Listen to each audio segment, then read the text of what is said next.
You were told to wait for the recession like it would arrive with a headline, a red banner, a panel of experts, and some neat little declaration that now, officially, the pain has begun. That story is comforting, but it's also false. The recession did not knock. It moved in quietly months ago and started taking money out of your life one unnoticed withdrawal at a time. It shows up when the card gets tapped for groceries, and the balance doesn't get cleared at the end of the month. It shows up when consumer credit card debt hits $1.22 trillion in 2025. And people still call that resilience because restaurants are full on Friday night. It shows up when a small business owner stares at payroll on one screen, vendor invoices on another, and realizes the math no longer bends. And then there's the number almost nobody feels in their skin, until it reaches them too late. The 10-year Treasury yield in early 2026 sitting higher than the peak of the worst inflation crisis America saw in 4 decades. That is not some abstract bond market curiosity for people in suits. That number leaks into mortgages, business loans, and refinancing costs, hiring plans, pension assumptions, and the quiet panic inside every balance sheet pretending to be stable. So let's break the first lie right now. The old wealth advice most people cling to, repeated with total confidence, is that if you just keep your head down and dollar cost average, max the retirement account, ignore the noise, and stay patient, the machine will carry you where it always has. That advice was built for a certain monetary climate, a certain global arrangement, a certain trust structure. That is the part people hate hearing, because it means their effort may not have been wrong in spirit, but it may have been aimed at a fading world, the monthly contribution. This is why calling the current moment just another downturn misses the plot completely. A downturn is when the weather gets bad.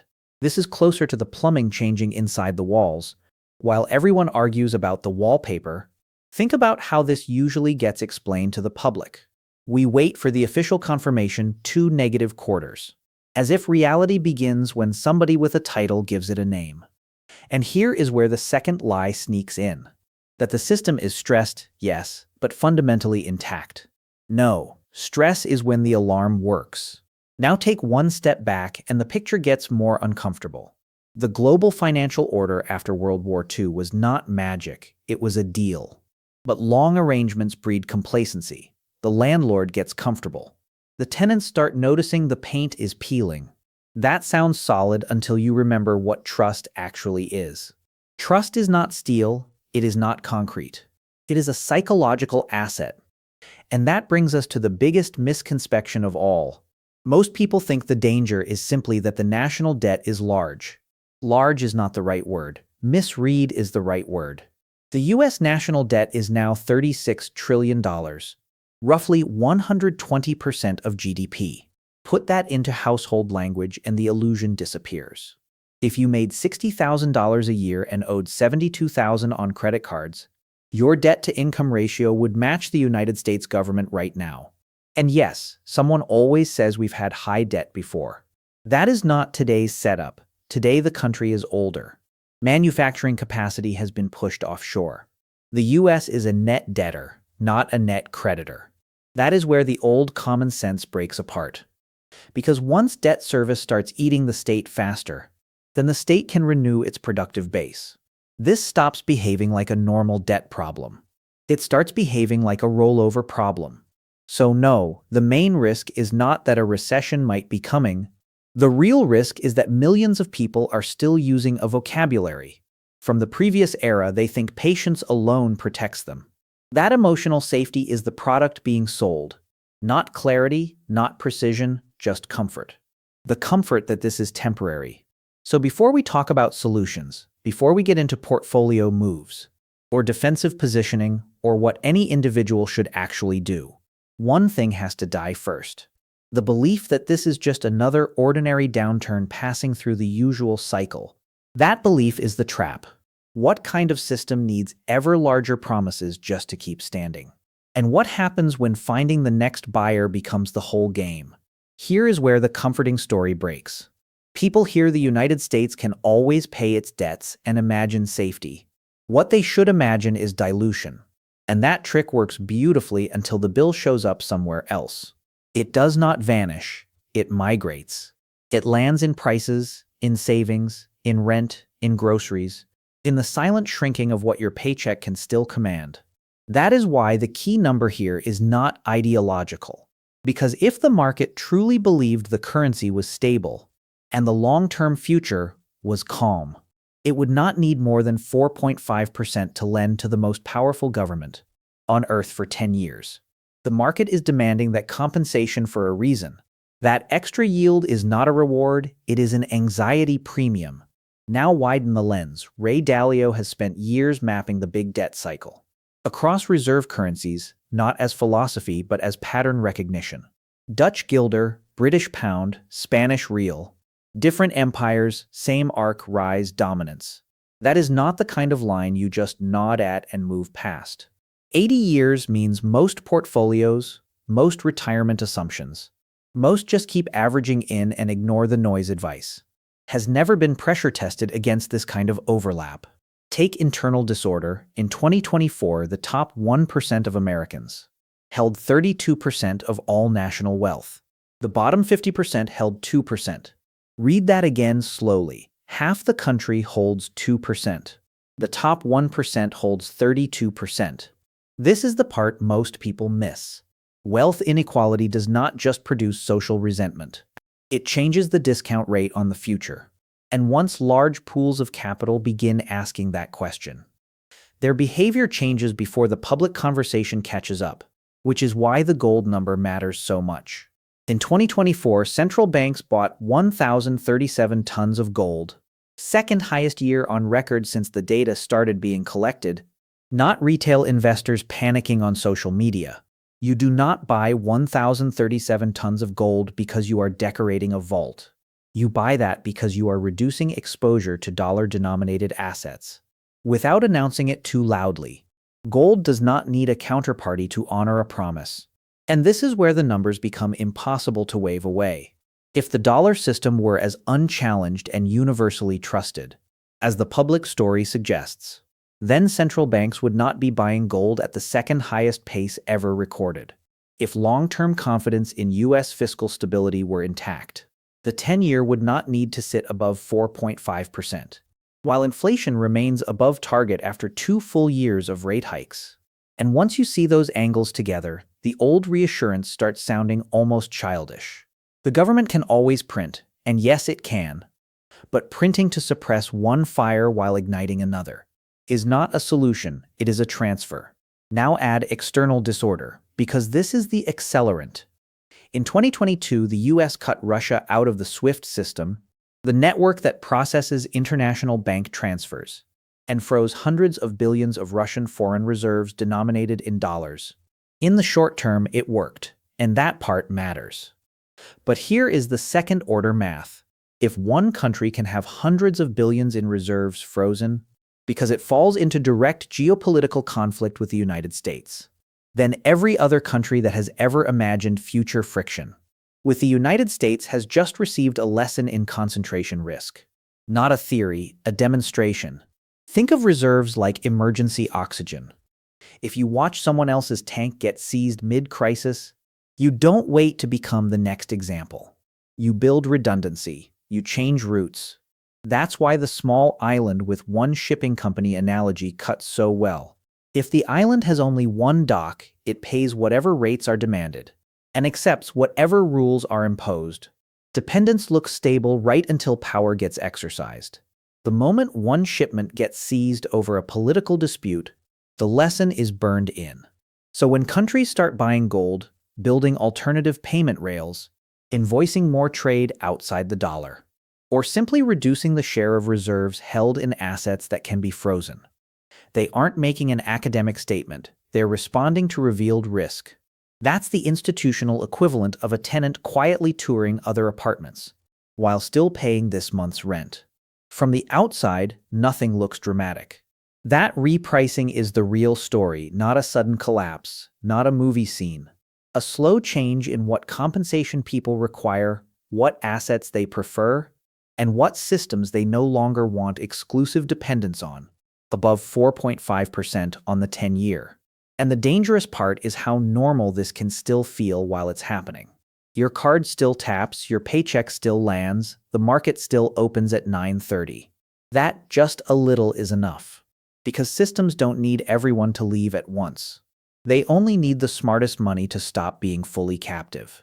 The ugliest part of this story isn't that reckless people get punished first. It's that the most obedient people often do. The ones who followed every rule. The ones who automated the contribution, ignored the noise, bought the target date fund, trusted the brochure, and kept going to work. For years, the moral language around money has been almost religious. Work hard, save steadily, be patient, don't speculate. Look at David again, not as a spreadsheet, but as a position in a hierarchy. He has $350,000 in a 401k.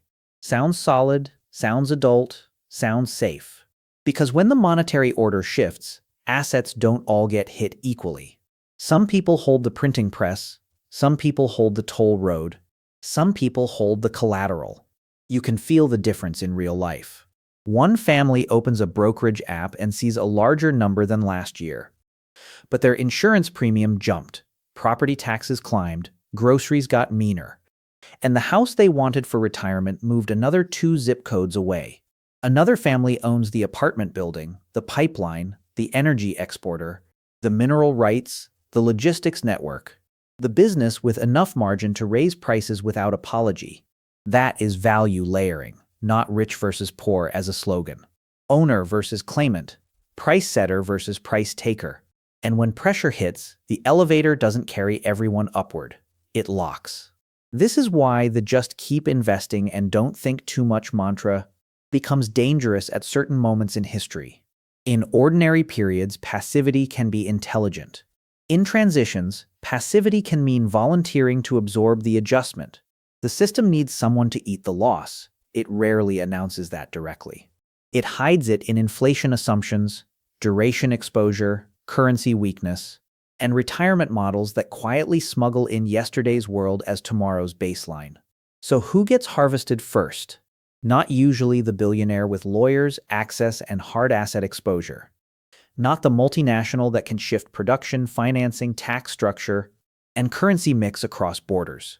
Not the government that can dilute obligations through inflation. Not the institution closest to credit creation.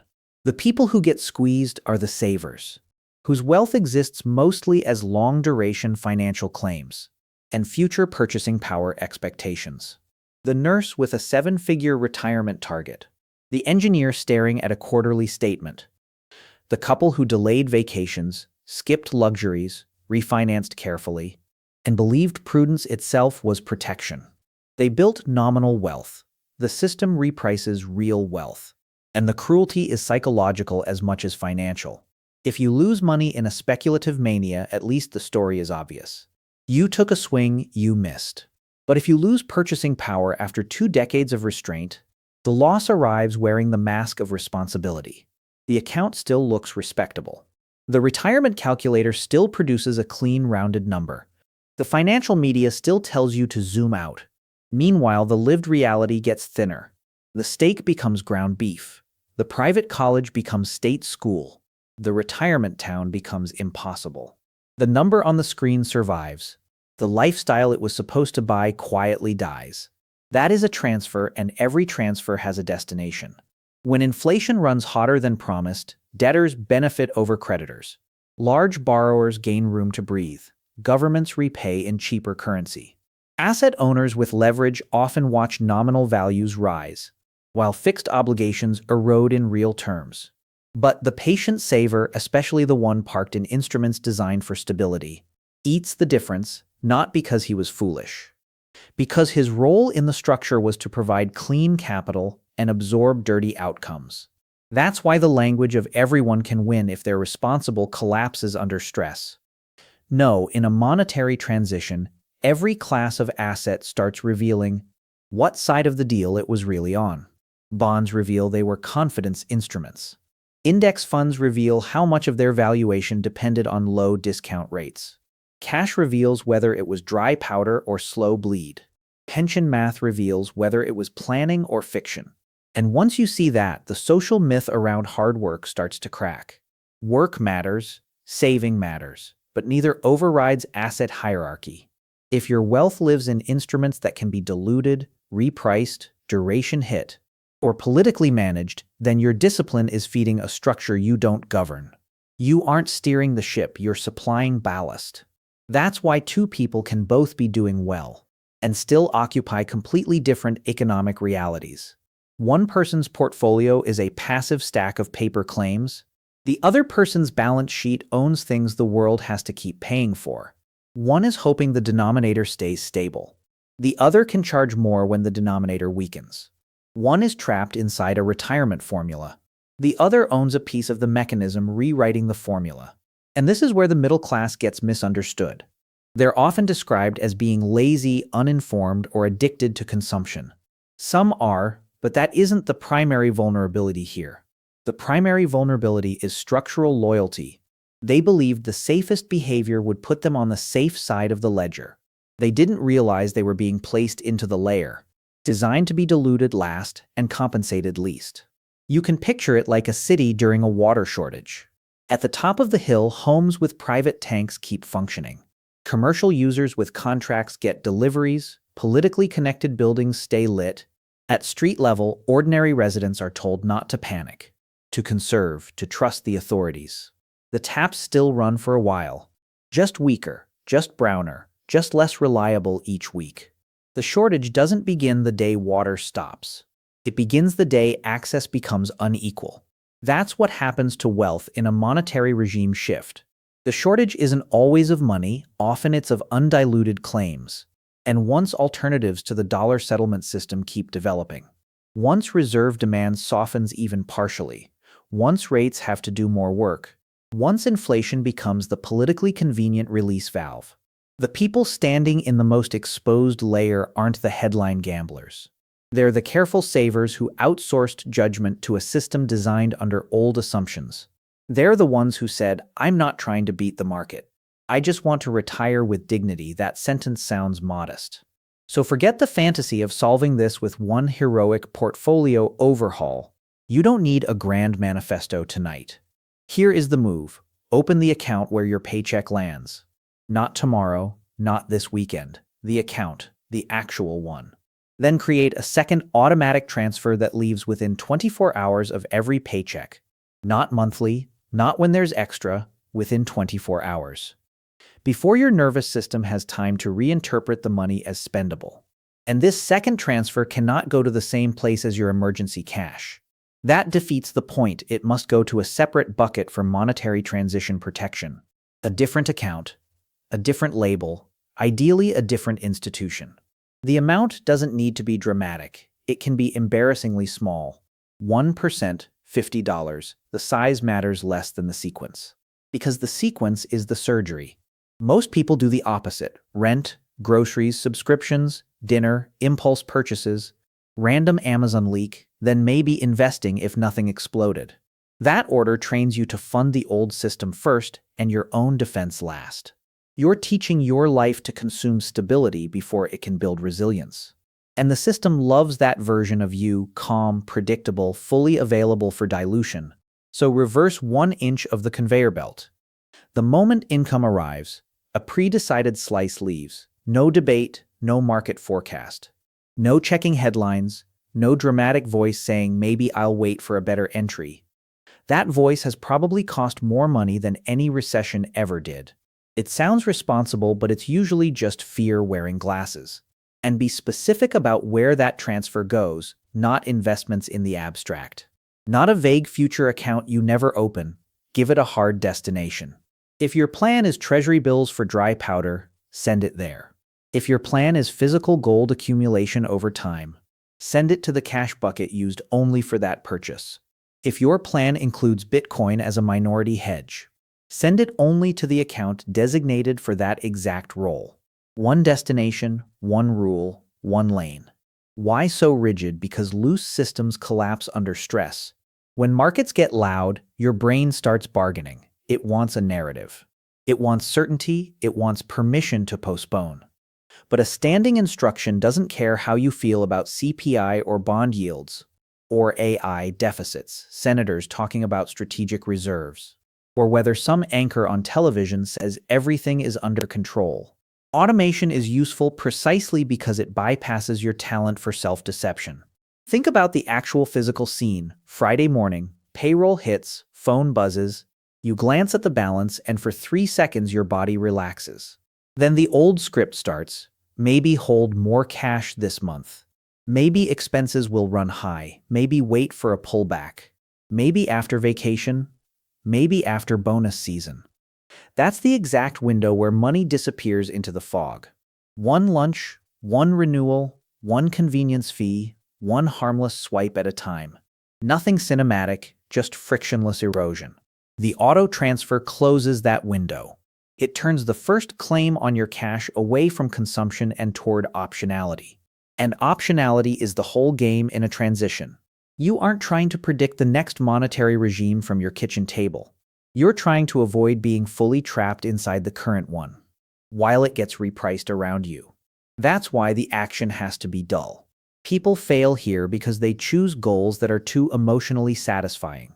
They want to redesign their portfolio, read 12 white papers, build a macro thesis, compare gold custody options, rank exchanges, forecast the Fed, argue about whether inflation will settle at 3% or rip back to 8%. Fine, interesting, but none of that matters if your behavior remains unchanged. At the point where income enters your life, if the first touch point is still impulse, delay, and leftovers, then all your analysis is just expensive theater. So make the rule ugly and stupidly simple. Every paycheck, within 24 hours, transfer a percentage into the separate protection bucket, then add one more rule, equally boring. Do not check that bucket more than once a month. This matters more than people think. Constant checking reactivates the emotional loop. Green day, you want to add too much. Red day, you want to stop. Sideways month, you get bored and abandon the system. You're not building a thrill machine. You're building distance between your wages and the part of the system that is most likely to quietly debase them. Notice what this does psychologically. It removes the burden of should I act. The action already happened. Let repetition do what intelligence alone usually cannot. That's how old habits get cut, not by motivation, but by architecture. And if you want one more layer of friction against your own bad instincts, rename the account with something that tells the truth. Not savings, that word is too polite.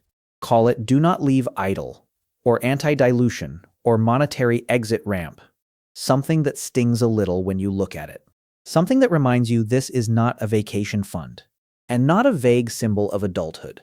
It's a deliberate refusal to let every dollar sit exposed to the same set of policy risks, because that's the real enemy here. Unassigned cash drifting around as if the rules of money are stable. They aren't stable. That was the whole point of the last section. The central bank has no painless lever. The debt math is ugly.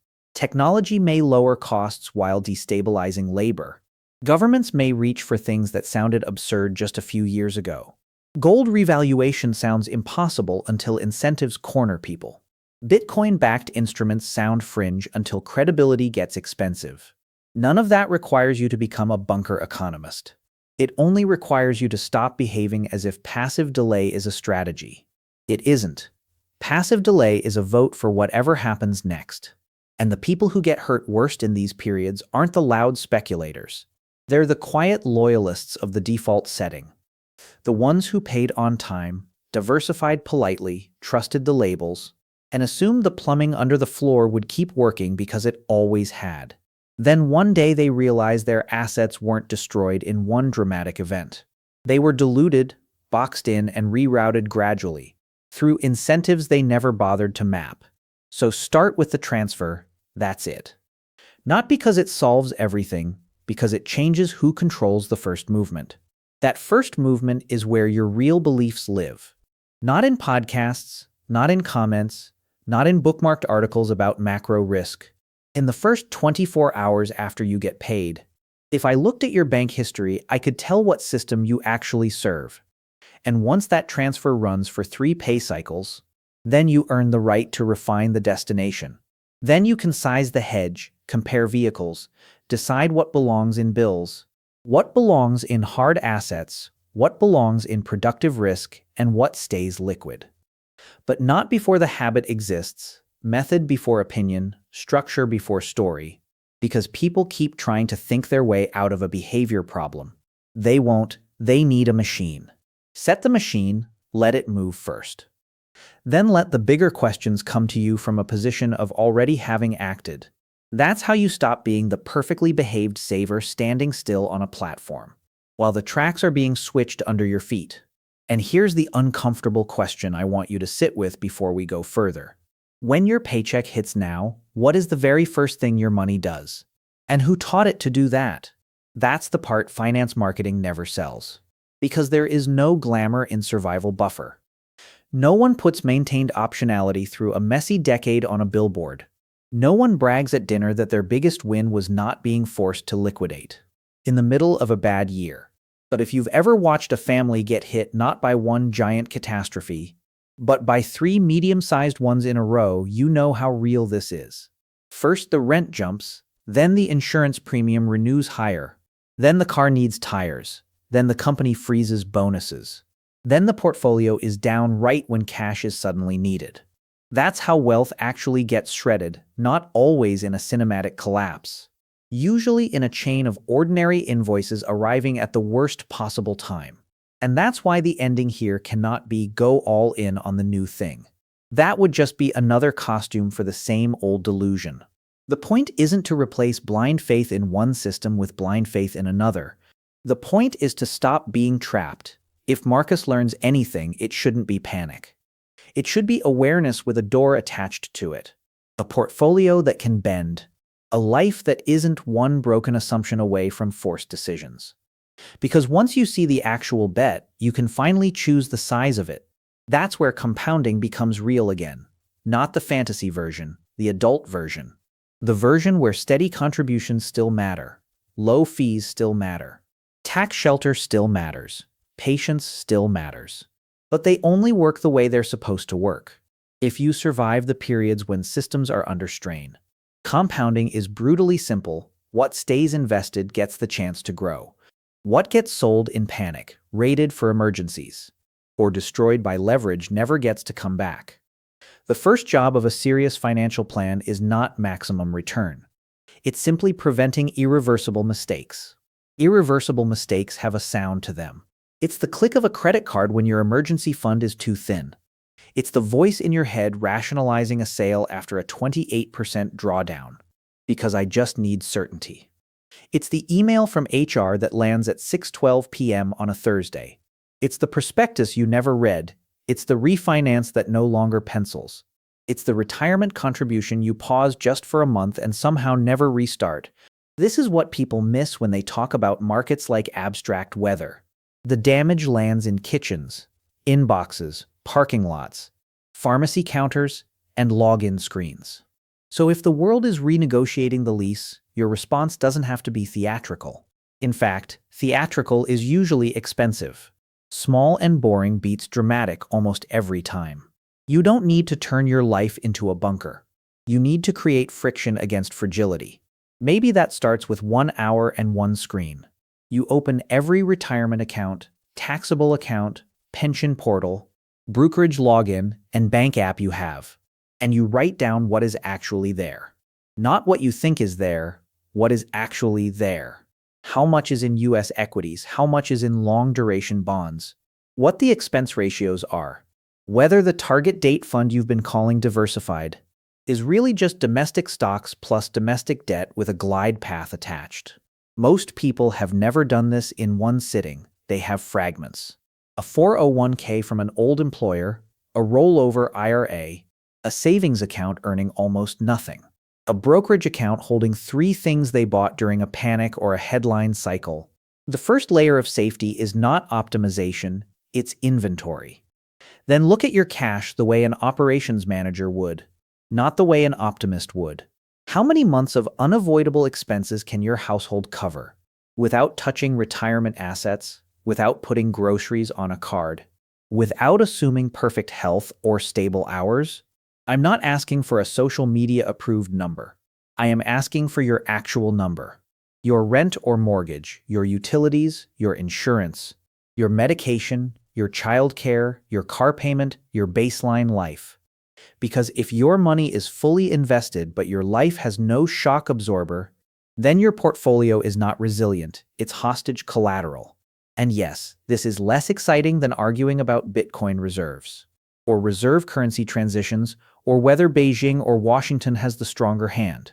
But boring is where survival lives. A person with a modest return and thick cash runway will often outperform. In real life, the person with a theoretically superior portfolio and no buffer at all. Not on a chart in life, because life forces sales. Life forces timing. Life arrives with invoices. And no regard for your long-term thesis. That's the uncomfortable beauty of the whole thing. Optionality compounds too. If you're not forced to sell, you can wait. If you can wait, you can think. If you can think, you can act from price instead of fear. If you can act from price instead of fear, volatility stops being a gun to your head and starts becoming information. That shift looks small from the outside. Internally, it changes everything. And notice what I'm not promising you. I'm not promising that if you rebalance, raise cash, reduce fees, and understand your exposures, you will sidestep every drawdown. I'm not promising that one asset will save you. It won't. I'm not promising that the old order disappears next quarter, or that the new order arrives cleanly, or that the people in charge suddenly become honest tour guides. Markets can stay irrational longer than your patience. Institutions can preserve bad incentives for years. And transitions can be sloppy, political, and deeply unfair. What I'm promising is narrower, and because it's narrower, it's more credible. If you build your financial life around survivability first, your odds of being permanently damaged by somebody else's monetary experiment go down. If you reduce the scenarios where you're a forced seller, your future gets wider. If you understand the bet embedded in your current portfolio, then even if you choose to keep making that bet, at least it's a choice.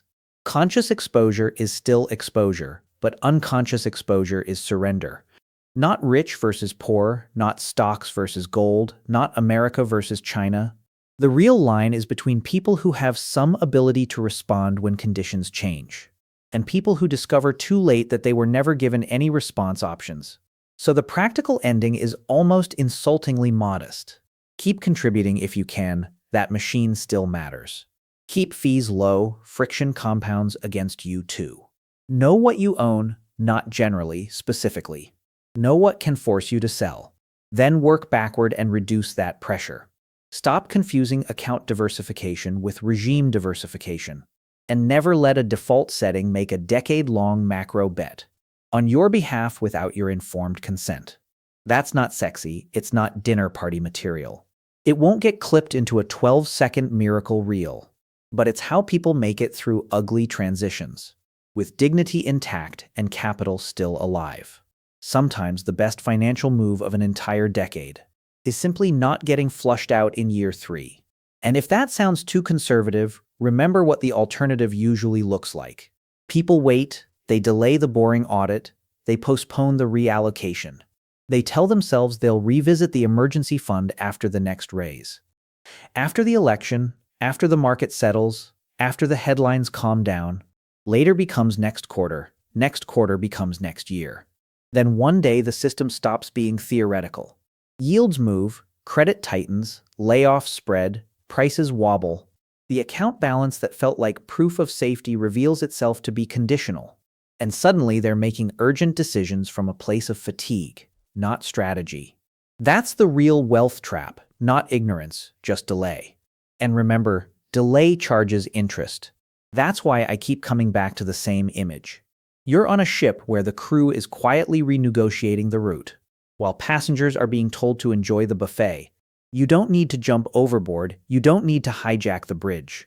But it would be smart to know where the life jackets are. How many exits exist? What is in your bag? And whether all your luggage is chained to one side of the deck. Because when conditions change slowly, the winners usually don't look like geniuses in the moment. They look almost boringly prepared, they have liquidity, they have fewer hidden correlations. They have lower fixed stress, they have enough humility to admit they might be wrong, and enough discipline to avoid betting the household on being right. Then, when everyone else is forced into bad timing, they're still standing there with choices. That's the only kind of compounding worth trusting. The compounding of good positioning, emotional stability, and time not interrupted by self-inflicted damage. Return matters, obviously, but the order of operations matters more than people want to admit. First, stay solvent, then stay flexible, then stay invested, then let time do the heavy lifting. Skip those first three, and the last one becomes a slogan. So no, I'm not ending this by telling you the secret asset. That wins the new era. I don't trust anyone who talks that way, including myself if I ever start. So here's the question I want you to sit with after this is over. And I mean actually sit with it, not just nod and scroll. If your income got hit, your expenses jumped, and your portfolio dropped at the same time, what would be the very first thing? That you'd be forced to sell, stop, borrow, or break? That answer tells you more about your real financial position than any balanced screenshot ever will.